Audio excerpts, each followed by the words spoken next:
जो एक बहुत हाई एक्सपेक्टेशंस थी वॉर टू उस लेवल का नहीं है। वो सबसे बड़ी बात यह है कि पिक्चर में कुछ नया नहीं है, वही जो हम ऑलरेडी बहुत सारी पिक्चरों में देख चुके हैं, टाइगर, पठान, बैंग बैंग, उन सभी पिक्चरों का मिक्सचर लग रहा है। तो उस हिसाब से थोड़ा डिसअपॉइंटिंग लगेगा कि जो लोग कुछ नया देखना चाहते हैं तो उस हिसाब से वो ऐसा वो लग नहीं रहा है कि अयान मुखर्जी की पिक्चर है, ऐसा लग रहा है वो ऋतिक रोशन की पिक्चर बना रहे हैं। पिक्चर की जो बीएफएक्स और सीजीआई है, जो कलर ग्रेडिंग है, वो भी बहुत ही फेक लग रही है। जो पुरानी पिक्चर है उनका जो एक स्टैंडर्ड है आप उसको मैच नहीं कर पा रहे हो। फाइट तो सही है, दोनों फुल ऑन टक्कर में लग रहा है कि एक दूसरे को टफ कंपटीशन देंगे, लेकिन मुझे नहीं लगता इसमें कोई भी विलन है।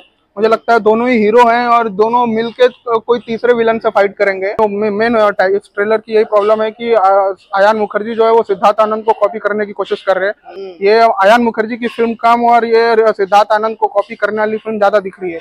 जबकि सिद्धार्थ आनंद जिस तरह की फिल्में बनाते हैं वो मुझे लगता है वही बना सकते हैं। तो सिद्धार्थ आनंद को सिद्धार्थ आनंद जैसी फिल्म बनाना चाहिए, अयान मुखर्जी को अयान मुखर्जी वाला फ्लेवर लगाना चाहिए, कुछ अलग करना चाहिए। हेलो एंड वेलकम टू फिल्मी फजल। आज मेरे साथ मौजूद है आसिफ भाई। आसिफ भाई, बहुत बहुत स्वागत है आपका फिल्मी फजल में। तो फाइनली मच अवेटेड वॉर 2 का ट्रेलर आ गया भाई, कैसा लगा आपको ट्रेलर? ट्रेलर ठीक ठाक है, डिसेंट है, लेकिन जो एक बहुत हाई एक्सपेक्टेशंस थी वॉर टू उस लेवल का नहीं है वो। और सबसे बड़ी बात यह है कि पिक्चर में कुछ नया नहीं है, वही जो हम ऑलरेडी बहुत सारी पिक्चरों में देख चुके हैं, टाइगर, पठान, बैंग बैंग, उन सभी पिक्चरों का मिक्सचर लग रहा है। और तो उस हिसाब से थोड़ा डिसअपॉइंटिंग लगेगा कि जो लोग कुछ नया देखना चाहते हैं, क्योंकि अयान मुखर्जी डायरेक्टर है, वो हमेशा उनकी फिल्मों का सब्जेक्ट और स्टोरी लाइन कुछ यूनिक रहती है। तो उस हिसाब से वो ऐसा वो लग नहीं रहा है कि अयान मुखर्जी की पिक्चर है, ऐसा लग रहा है वो ऋतिक रोशन की पिक्चर बना रहे हैं। वो ऋतिक रोशन बैंग बैंग, धूम 2 और वॉर वाले ही लग रहे हैं।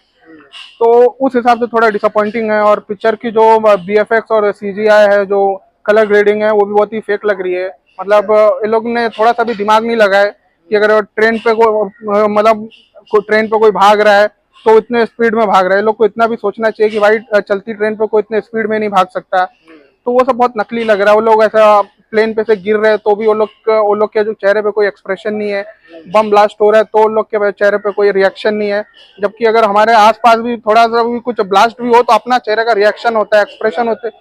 तो साफ साफ दिख रहा है कि ये लोग ने ग्रीन स्क्रीन पे ही शूट किया है, तो काफी कुछ नकली लग रहा है। वीएफएक्स बहुत ही नकली है। तो इस हिसाब से, क्योंकि जिस कैनवस की पिक्चर है, 600 करोड़ 400 करोड़ की बजट की पिक्चर है, इतनी बड़ी स्टार कास्ट है, ऋतिक रोशन, जूनियर एनटीआर, तो आपको उस लेवल को मैच करना चाहिए था। वीएफएक्स बहुत अच्छा रखना चाहिए था।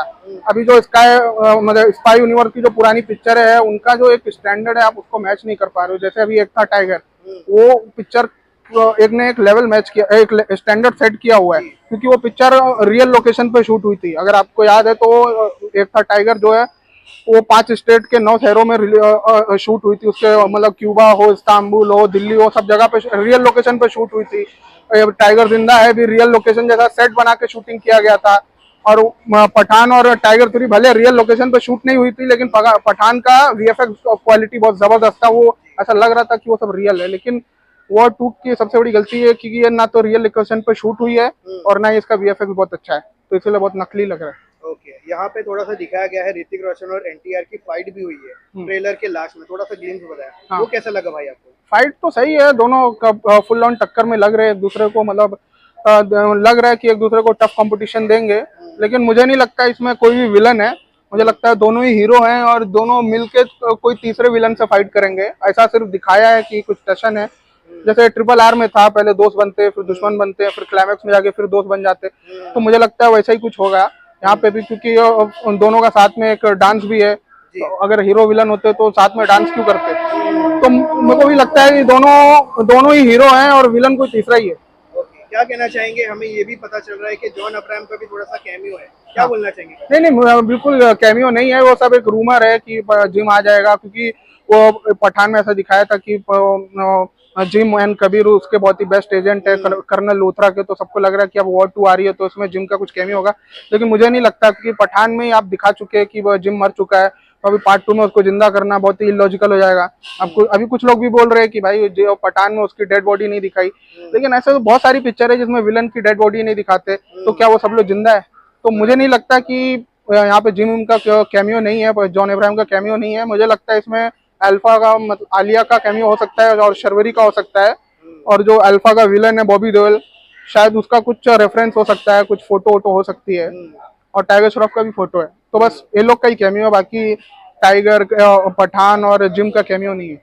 और अच्छा ठीक है, जब जब टाइगर 3 आई थी सलमान भाई की, तो उसमें ऋतिक रोशन का थोड़ा सा कैमियो दिखाया था, राइट? हाँ और उसमें हिंट भी दिया था कि वॉर 2 आने वाली है। हाँ। तो क्या लगता है इसमें इसमें किसका कैमियो हो सकता है? सलमान का हो सकता है या शाहरुख का हो सकता नहीं, है? दोनों का ही नहीं है, क्योंकि वो दोनों ने को साथ में, मतलब ऐसा कुछ न्यूज भी नहीं आई है कि दोनों शूट कर रहे हो या दोनों वॉर 2 के सेट पे दिख रहे हो। ऐसा कुछ भी होता तो कहीं ना कहीं से मतलब सुनने में आता है, और दोनों कभी ना कभी शूटिंग करते हैं, ऋतिक से मिलते हैं, क्योंकि वॉर 2 में जब टाइगर 3 में जब ऋतिक ने कैमियो शूट किया था, तो पूरा इंटरनेट पे पूरा हंगामा मच गया था कि भाई ऋतिक का कैमियो है, ऋतिक का कैमियो है।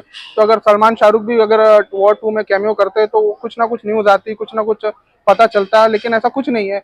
और क्योंकि सेट से पिक्चरें लीक हो रही है, गाने कौन से होंगे सब पता चल रहा है, तो इतना बड़ा अगर कैमियो होगा तो भी पता चल जाएगा, तो मेरे को नहीं लगता किसी का कैमियो है जी।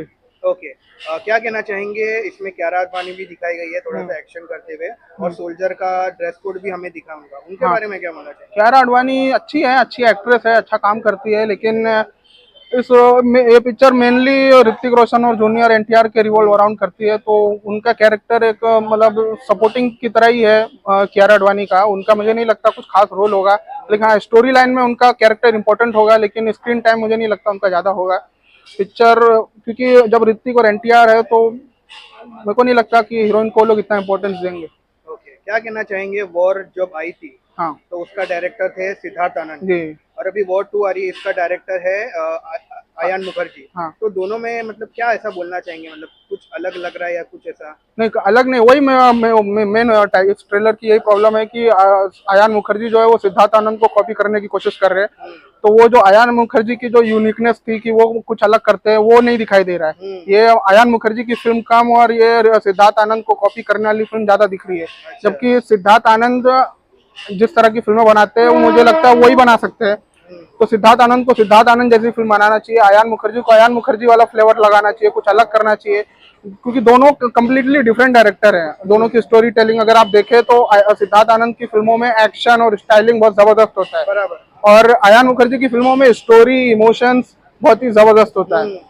सिद्धार्थ आनंद की फिल्मों की स्टोरी और स्क्रीन प्ले उतना दमदार नहीं होता है, चाहे आप फाइटर के भी स्क्रीन प्ले देख लीजिए तो स्क्रीन प्ले में बहुत सारी गलतियां है, वो डेप्थ नहीं है, लेकिन क्योंकि उसका सिद्धार्थ आनंद ने उसका वीएफएक्स, उसका स्टाइलिंग इतना जबरदस्त तरीके से किया है, उसमें एक्टिंग इतनी अच्छी करवाया सबसे, तो इसलिए भी फाइटर भी अच्छी लगती है।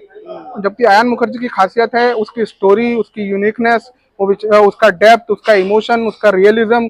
अगर वो उसके कैरेक्टर से आप रिलेट करते हो, चाहे ये जवानी है दीवानी देख लीजिए, आप कबीर थापर का कैरेक्टर देख लीजिए, चाहे आप वेकअप सीट देख लीजिए, चाहे आप ब्रह्मास्त्र देख लीजिए, तो उसकी फिल्मों में एक ऐसी होती है कि जिससे हर इंसान कनेक्ट कर सकता है। तो वो जो है वो वॉर 2 में बिल्कुल ही मिसिंग दिख रहा है। वो ऐसा लग रहा है कि वो अपनी फिल्म नहीं, वो ऐसा लग रहा है उनको पैसे मिला है तो बस बना लेते हैं, वो अपने दिल से नहीं बनाया उन्होंने वो पिक्चर, जैसे आयान मुखर्जी बनाते हैं नॉर्मली पिक्चर, वो ऐसा लग रहा है वॉर 2 में वो उस तरह से नहीं बना रहे।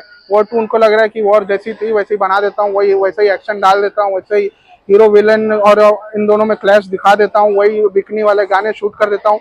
तो वो कुछ भी अपना नहीं कर रहे हैं। आयान मुखर्जी की जो एक खासियत है वो अपना नहीं कुछ कर रहे हैं, वही स्पाई यूनिवर्स और सिद्धार्थ आनंद के जैसा बनाने की कोशिश कर रहे हैं। ओके, ट्रेलर को आउट ऑफ 5 कितना रेट करना चाहिए आसिफ भाई? मैं फिर भी 3 दे सकता हूँ, क्योंकि हालांकि सीजीआई वीएफएक्स तो बहुत ही बेकार है और फिल्म में बहुत सारे लूप होल्स भी है, लेकिन फिर भी क्योंकि जूनियर एनटीआर है, ऋतिक रोशन है, फिल्म का बजट बहुत ज्यादा है और बिना पिक्चर देखे अपन इसको जज नहीं कर सकते। हो सकता है ट्रेलर ऐसा हो लेकिन पिक्चर बहुत अच्छी निकल जाए, ऐसा पहले बहुत हुआ है कि ट्रेलर बेकार होता है लेकिन पिक्चर अच्छी हो जाती है। तो बिना फिल्म देखे मैं इतनी बड़ी पिक्चर को इतना बुरा नहीं बोलूंगा, इसलिए मैं 3 दूंगा। Okay, thank you so much Asif भाई।